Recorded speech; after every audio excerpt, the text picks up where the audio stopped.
ദേ പിള്ളേരെ കമന്റ് ഇട്ടില്ലെങ്കിൽ ഞാൻ പിന്നെ മിണ്ടില്ല കേട്ടോ. അപ്പൊ സ്റ്റോറിയിലേക്ക് പോവാം. ശിവ, നീ റെഡി ആയില്ലേ? ദേവ മുണ്ട് മടക്കി കുത്തി ശിവയുടെ മുറിയിലേക്ക് വന്നു. അവൻ അപ്പോൾ ലാപ്ടോപ്പിൽ നോക്കി എന്തോ വർക്ക് ചെയ്യായിരുന്നു. No Deva, I am not interested to this type of. Shiva, നിനക്ക് അമ്മ പറഞ്ഞ ഓർമ്മയില്ലേ? നീ ഇന്നലെ വരാന്നൊക്കെ ഒക്കെ പറഞ്ഞല്ലേ? അമ്മ ചോദിച്ച ഞാൻ വന്നു നിന്റെ കൂടെ എന്ന് പറഞ്ഞാൽ മതി. എനിക്ക് ഒരു ദൈവത്തെയും വിശ്വാസമില്ല. അമ്മ പ്രത്യേകം പറഞ്ഞ നിന്നെയും കൂട്ടിപ്പോ അമ്പലത്തിൽ പോണെന്ന്. രാമച്ചന്റെ പേരിൽ എന്തൊക്കെയോ വഴിപാടുണ്ടെന്ന്. അതൊക്കെ നീ തന്നെ ചെയ്താൽ മതി. I can't. ശിവ, ഞാൻ അമ്മയെ കോൾ ചെയ്യണ? അത് നീ പോയി റെഡിയായി വരണ? ദേവ ഭീഷണിപ്പെടുത്തി.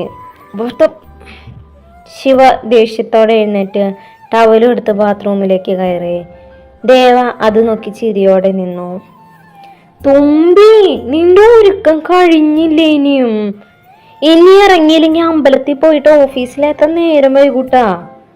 രേവതി വിളിച്ചു പറഞ്ഞതും പാർവണ സാരി ഒന്നുകൂടെ കണ്ണാടിയിൽ നോക്കി ശരിയാക്കി റൂമിന് പുറത്തേക്ക് നടന്നു. ഓഫീസിലെ ആദ്യ ദിവസമായതിനാൽ അമ്പലത്തിൽ പോവാൻ നിൽക്കുകയാണ് രണ്ടാളും. 2-3 മണിക്കൂറിന്റെ അധ്വാനത്തിന് ശേഷം ഇരുവരും നല്ല ഭംഗിയിൽ സാരി ഉടുത്തു. ഒരേ മോഡലിലുള്ള സെറ്റ് സാരി ആയിരുന്നു ഇരുവരുടെയും. രേവതിയുടേത് റോസ് കളർ ബ്ലൗസും പാർവണയുടേത് റെഡുമായിരുന്നു. ഇരുവരും വീട് പൂട്ടിയിറങ്ങിയപ്പോഴാണ് താഴെ ഹൗസ് ഓണറുടെ മകൾ വരദ മുറ്റത്ത് നിൽക്കുന്നത് കണ്ടത്. എങ്ങോട്ടാ ചേച്ചീസ്? അവൾ ചെടി നനച്ചുകൊണ്ട് ചോദിച്ചു. ഒന്ന് അമ്പലം വരെ പോവാൻ. വടക്കുന്നാഥനാണോ? അതേ വരദ, രേവതി പറഞ്ഞു. എന്നാ ഒരു 5 മിനിറ്റ് ചേച്ചി, ഞാനുണ്ട്. അത് പറഞ്ഞ അവൾ ഓടി അകത്തേക്ക് കയറി. അല്ലെങ്കിൽ തന്നെ ലൈറ്റാണ്. ഇന്ന് ഓഫീസിൽ എത്തുമ്പോഴേക്കും ഉച്ചയാവുമെന്തോ. പാർവണ ഒരു ദീർഘനിശ്വാസത്തോടെ പറഞ്ഞു. ചേച്ചി പോവാം. അകത്തു നിന്ന് വരുന്ന വരതയെ കണ്ട് പാർവണയും രേവതിയും വാ പൊളിച്ചു നിന്നു. വേറൊന്നുമല്ല, ഇവര് രണ്ടുപേരും 2-3 മണിക്കൂർ എടുത്ത് ഉടുത്ത സെറ്റ് സാരി അവൾ 5 മിനിറ്റ് കൊണ്ട് ഉടുത്തോണ്ട് വന്നിരിക്കണു. വരത കൂടി വന്നതും അവൾ നേരെ അമ്പലത്തിലേക്ക് ഇറങ്ങി. ഓഫീസിൽ പോവാൻ ലേറ്റ് ആവും എന്നുള്ളത് കൊണ്ട് അവർ ഓട്ടോയിലാണ് പോയത്. കുറച്ചു നേരത്തെ യാത്രയ്ക്ക് ശേഷം അവർ ക്ഷേത്രത്തിലേക്ക് എത്തി. അവർ ഇരുവരെയും ഏറ്റവും വലിയ സ്വപ്നങ്ങളിൽ ഒന്ന് വടക്കുനാഥൻ ക്ഷേത്രം. കോളേജിൽ പഠിക്കുന്ന കാലം തൊട്ട് മനസ്സിൽ നിറഞ്ഞു നിന്ന ഒരു പേരാണത്. വടക്കുനാഥൻ. തേക്കിൻകാട് മൈതാനത്തിന്റെ മധ്യത്തിലാണ് ശ്രീ വടക്കുനാഥ ക്ഷേത്രം സ്ഥിതി ചെയ്യുന്നത്.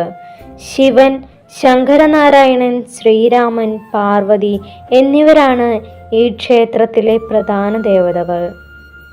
ശ്രീ വടക്കുനാഥൻ ക്ഷേത്രത്തിന് തൃശ്ശൂരുമായി വളരെയധികം ചരിത്രപ്രധാനമായ ബന്ധവുമാണുള്ളത്. തൃശ്ശൂർ നഗരത്തിൽ വരുന്ന ഒരാൾക്കും വടക്കുനാഥ ക്ഷേത്രത്തിന് മുന്നിലൂടെ അല്ലാതെ കടന്നു പോകാൻ കഴിയില്ല. നിങ്ങളെന്ത് ഇവിടെ നോക്കി നിൽക്കണേ? അകത്തേക്ക് കയറുന്നില്ലേ? വരദ അവരോടായി ചോദിച്ചു. ഇല്ല, ഞങ്ങൾ ഇവിടെ നിൽക്കാം, നീ പോയിട്ട് വാ. അത് കേട്ട് വരദ അന്തം വിട്ടിരിക്കുകയാണ്. പിന്നെന്തിനാ നിങ്ങൾ വന്നേ? അവൾ സംശയത്തോടെ ചോദിച്ചു.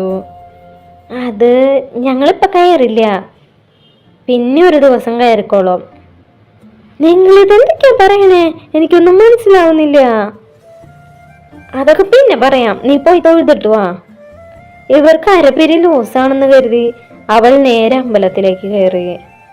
വരദ, നമുക്ക് പ്രാന്താന്ന് വിചാരിച്ചിട്ടുണ്ടാവൂലേ? രേവതി ആൽത്തറയിൽ ഇരുന്നുകൊണ്ട് പറഞ്ഞു. പിന്നെ അല്ലാതെ ശരിക്കും വിചാരിച്ചിട്ടുണ്ടാവും. എന്താ സംഭവം നിങ്ങൾക്ക് മനസ്സിലായില്ല അല്ലേ? ഞാൻ പറഞ്ഞുതരാം. ഇവർ രണ്ടുപേരും പ്രേമിച്ച് കെട്ടി അവരുടെ കൈ പിടിച്ച് ഈ നട കയറുള്ളൂ എന്നൊരു ശപഥം ചെയ്തിരുന്നു. എന്താല്ലേ ഓരാഗ്രഹങ്ങള്. എന്തായാലും കുറച്ചു കഴിഞ്ഞതും പാർവണിയുടെ ഫോണിലേക്ക് വരദ വിളിച്ചു. ചേച്ചി, ഇവിടെ നല്ല തിരക്കാണ്, നിങ്ങൾ പോയിക്കോ, ഇനി സമയം വൈകണ്ട. ശരി ദേവു, നമുക്ക് പോവാ, അവിടെ നല്ല തിരക്കാണത്രേ. അത് പറഞ്ഞ് പാർവണ ഫോൺ കട്ട് ചെയ്തു. അത് കേട്ട് രേവതി തിരിഞ്ഞു നടക്കാൻ ഒരുങ്ങി. എൻ്റെ വടക്കുന്നാഥാ, എല്ലാവർക്കും നല്ലത് മാത്രം വരുത്തണേ. നിനക്കറിയാലോ, ഇന്ന് ഞങ്ങളുടെ ഓഫീസിലെ ആദ്യത്തെ ദിവസമാണ്. പൊട്ടത്തരങ്ങളൊന്നും ഞങ്ങൾ കാണിക്കല്ലേ. പിന്നെ ഇതുവരെ വന്ന അകത്ത് കയറാത്തതിന് സോറി കേട്ടാ. നിനക്കറിയാലോ ഞാൻ എൻ്റെ മഹാദേവനെ കണ്ടെത്തിയിട്ട് ഞങ്ങൾ ഒരുമിച്ച് ഈ നട കയറുന്ന. പാർവണിയുടെ പ്രാർത്ഥന കേട്ട് ചിരിച്ച് രേവതി പതിയെ മുന്നോട്ട് നടന്നു. പാർവണിയെ തിരിഞ്ഞു നോക്കിയത് പെട്ടെന്ന് ആരുടെ ദേഹത്ത് ചെന്ന് തട്ടിയത് ഒരുമിച്ചായിരുന്നു. വിചാരിക്കാതെ കിട്ടിയ തട്ടിൽ അതാ കിടക്കുന്നു രണ്ടും കൂടെ തറയിൽ. പെട്ടെന്നുള്ള വീഴ്ചയെ രേവതി ഇരു കണ്ണുകളും ഇറക്കി അടച്ചു. നിലത്ത് വീണതും ദേവ തൻ്റെ ഇരു കൈകൾ കൊണ്ട് ആ പെൺകുട്ടിയെ മുറുക്കെ പിടിച്ചു. അവൻ നോക്കുമ്പോൾ ഇരു കണ്ണുകളും അടച്ച് തൻ്റെ നെഞ്ചോട് ചേർന്ന് കിടക്കുന്ന ഒരു പെൺകുട്ടിയാണ് കണ്ടത്. അവൻ ഒരു നിമിഷം അവളെ തന്നെ നോക്കി നിന്നു. അപ്പോഴും അവളുടെ കണ്ണു തുറന്നു. അവർ ഇരുവരുടെയും കണ്ണുകൾ ഒരു നിമിഷം തമ്മിൽ കോർത്തു. പരസ്പരം കണ്ടതും ഇരുവരുടെ ഹൃദയമെടുപ്പ് വർദ്ധിച്ചു. കാത്തിരുന്ന ആരോ നേരിൽ കണ്ടു കിട്ടിയ പോലെ. ദേവു! പാർവണ അവളുടെ അരികിലേക്ക് ഓടി വന്നു രേവതിയെ പിടിച്ചെഴുന്നേൽപ്പിച്ചു. ദേവ!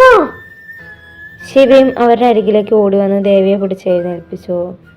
നിനക്കെന്താ കണ്ണില്ലേ? മനുഷ്യന്മാരെ തട്ടിയിടാൻ വേണ്ടി രാവിലെ തന്നെ ഇറങ്ങിക്കോളും. ശിവ ദേഷ്യത്തോടെ രേവതിയെ നോക്കി പറഞ്ഞു. അത് കേട്ട് രേവതി തല താഴ്ത്തി നിന്നു.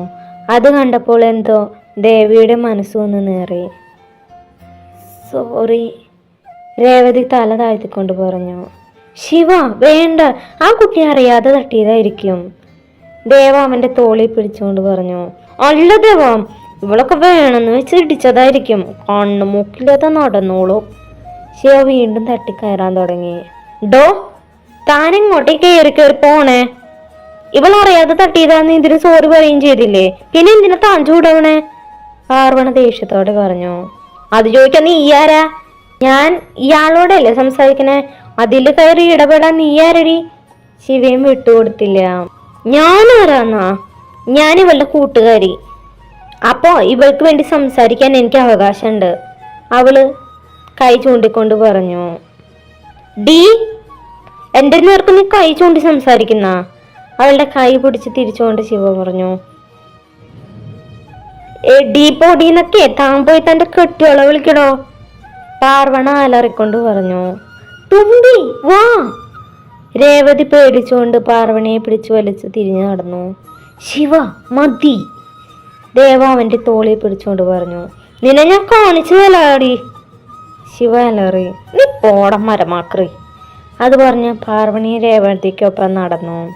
തിരിഞ്ഞു നടന്നു പോകുന്ന രേവതി പതിയെ അവൻ തിരിഞ്ഞു നോക്കി. അതേസമയം തന്നെ ദേവയും അവളെ നോക്കിയതും രേവതി കണ്ണുകൾ പിൻവലിച്ചു. എന്തു കണ്ടോ? അവരുടെ ഇരുവരുടെയും ചുണ്ടിൽ ഒരു പുഞ്ചിരി വിടർന്നിരുന്നു. നിങ്ങൾക്ക് കമന്റ് ഇട്ടൂടെ പിള്ളേരെ? അപ്പൊ അടുത്ത പാർട്ടായിട്ട് നാളെ കാണാവേ. ബൈ.